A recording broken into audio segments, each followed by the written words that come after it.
Yemen, the war-torn country now caught in a humanitarian crisis as it battles cholera and faces a persistent threat of famine. Hello, I'm Anand Naidu and this is The Heat.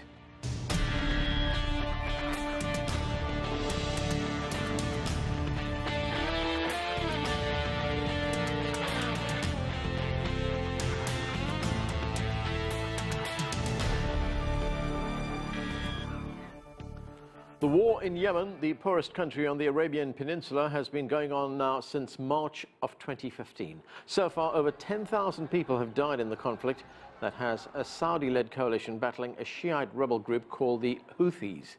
The Saudis intervened on the side of Yemen's internationally recognized government after the Houthi rebels, reportedly backed by Iran, seized the capital, Sana'a. Now the country is fighting a massive cholera outbreak and millions are also threatened by a looming famine. The United Nations has called it the worst humanitarian crisis in the world. We begin with CGTN correspondent Adel Mahrouky, who joins us from Cairo. And Adel, what is the latest on the war front? Is either side winning, and is there any prospect of peace? Well, to say that either sides are winning in a way that would end the conflict, I think the situation in Yemen is far from reaching that level.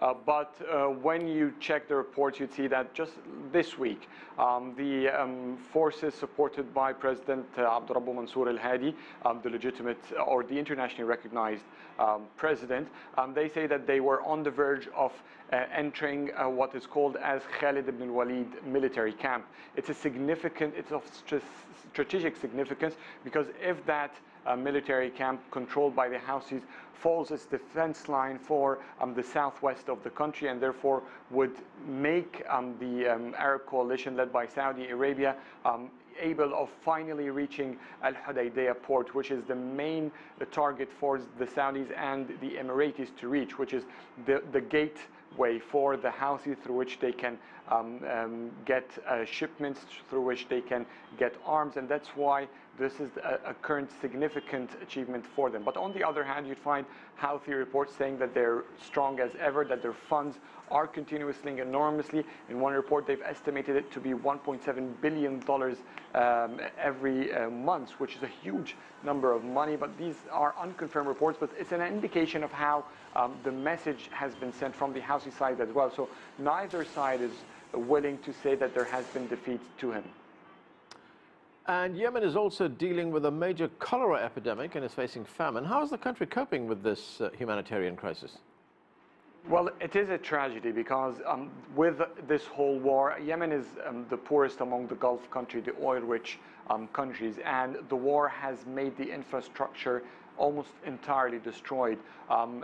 Cholera is in our recent modern medicine time with technology to clean water, etc. There hasn't been any significant breach of cholera as we're seeing now in Yemen. As you said, the WHO and the United Nations have said it's the worst in a very long time. The estimates now is that it has infected about 400,000 Yemenis or citizens living in Yemen. The spread of the epidemic has slowed down, but it is expected that by the end of this year it could reach up to 600,000. And they don't have the infrastructure to clean the water so that no further infections would happen. They don't have the infrastructure or the medical care to keep this number under close supervision. So it is a global interest for international organizations like WHO and the UN to quickly intervene in this crisis. But of course, the war has been just tying hands to have effective ways to face this outbreak. Thanks, Adel. That's CGTN's Adel Mahrouky reporting from Cairo.